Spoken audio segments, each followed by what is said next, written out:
Hey everybody, I'm your guy, Seth Haugen, and this is another episode of Encouraging Word. Hold on, I've been gone 5 minutes? That's not Seth Haugen. I'm Seth Haugen. I'm your guy, Seth Haugen, yes. And this is another episode of Encouraging Word. And this week, I got a special guest appearance. Yeah, first time here on Encouraging Word, so pretty exciting stuff. This is my buddy, Mike Taylor. Can you say hi, Mike? Hi, Mike. Yeah, good job. You nailed it. You can't laugh like that. So anyway, we are here to talk to Mike today because he is a missionary serving overseas, doing the work of the kingdom. That's right. So Mike, I'm going to just ask you some, good old questions here, a little interview style, back and forth. Can you just, share with me what I ask you pretty much? I'll do my best. I just want to say that it's a huge honor to be here in the presence of such a legend as Seth Haugen, Humor and Hope. So it's a privilege and honor to be here. So just want to say thanks for having me. Hey, you're welcome. You're welcome, man. Maybe I'll be back sometime. Okay. This turns out well, so we'll see. Okay. First question. What's your favorite color? Let's get my favorite color. I don't necessarily have favorites. I have preferences. Well, that's not gonna work. So let's move on to the next question. I prefer blues and greens. Blues and greens. Okay, we'll take that for an answer. Okay. That's really good. Blues and greens. So it's like a bluish greenish. No, not mixed. One or the other. Okay. That's a good answer right there. All right, let's kick it off here. First question I have for you. What is or was the hardest part about becoming a missionary? I mean, there's a lot of hard things, but up there towards the top is Chipotle. Oh. There's no Chipotle in the Middle East where we live and work, and that is definitely the hardest part. No burritos, no barbacoa, man. No pico. How do you live at night? I mean, it's a struggle, but we make it through. No, but honestly, it's praying for you guys. It's hard living in a place where to be a follower of Jesus is sometimes illegal, and to become a Christian is illegal, and that's not easy. And that's the reason why we're there doing what we do. And also just leaving family, leaving friends, and saying goodbye, going to try to learn a new language that's completely foreign, and trying to ask for a bushel of bananas in a different language, and you sound like a little kindergartner. A bushel of bananas. That's about as foreign as it gets for me. But yeah, Jesus is worth the sacrifice, for sure. Amen, man. Yeah. So with that being like the hardest part, what's it like living there? How would you living describe living man, there? It's a different world over there. So Tell me Middle East. What's the traffic? What's the traffic like? The traffic is insane. So if you've ever played the game Frogger, that's what it's like. Classic. Crossing the street.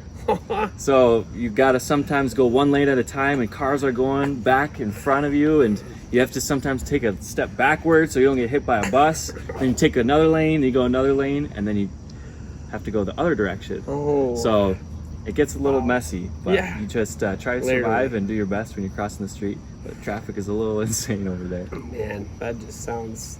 Can't imagine. Next question. Hold on, let me take a little drink break here. So... See who that is? All right, back to the next question. Thanks for the drink break there, Mike. All right, Mike, what has the Lord taught you through your experience serving overseas? I'm sure it's quite a bit, but there's a lot of things that I could choose from. One of the biggest things I've learned is just to completely trust and rely on Jesus. No matter what I'm going through, no matter what is going on in my life, when everything's stripped away, your security, things that you hold dear, all you have left is Jesus, and you learn that to trust in Him. And when you're required to lean in Him and He's all you have left, your faith becomes a lot stronger. Come on. Amen, man. That's a good word right there. All right, next question. What's your favorite authentic dish over there? Oh. Yeah. I like something called kebda. What? Kebda. Bless you. Thank you. Yes, juices. What is kebda? That is fried liver. Oh. And I did not expect that to be one of my favorite foods. But it's thinly sliced. They bread it and fry it so it becomes crispy. So you kind of lose that weird texture that you get with liver. And then they squeeze lime over the top, and they eat it with the sauce and pita bread, and it is prime time. Wow. I like it a lot. What's the sauce like? It's like this ground sesame seed sauce, but it's got a good flavor. You know what? I think I could try that. I'm usually up for anything, but a liver. I wouldn't have expected that to be your answer either. Surprise. All right, so next question. How did you guys come up with like raising money or supporters, or like what does that look like when you're serving and being a missionary? Yeah, overseas? so as missionaries, we are completely funded by the church.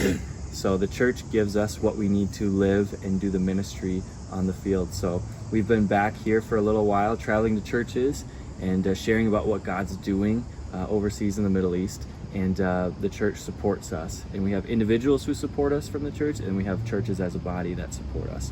And we've tried to get creative in how we do that. And one of the things that I've done is I've started a music project called Humble Feet. So I'm also a worship leader and a songwriter, and I've written 10 different songs and professionally recorded them and put them onto an album called Humble Feet. And that album, you can find it on Spotify, iTunes, Apple Music, wherever you find your music. And all those funds go directly to support what we do in the Middle East.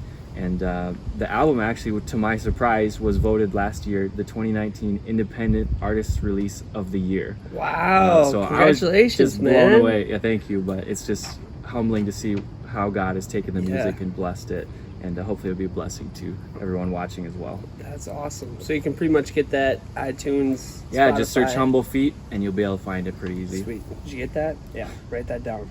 It's good stuff.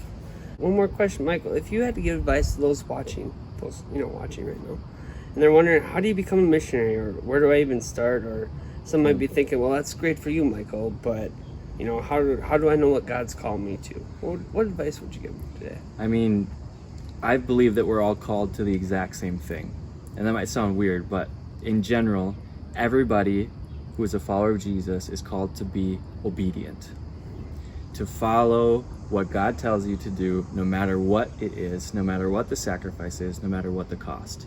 And if we're obedient to God, that's the number one thing that we should be focusing on. Following God's call, no matter what he says to do, no matter where it is. Amen, man. Wow, that's a good answer right there. So those of you watching, just so be obedient. You're a missionary right wherever God's planned you. Doesn't have to be overseas. It's right your home, right your neighbor next door, Amen. Right wherever it's at. Just be obedient. I'm Mike Taylor. And I'm Seth Haugen. This has been another episode of Humor and Hope, where the humor is free and the hope is eternal. Peace!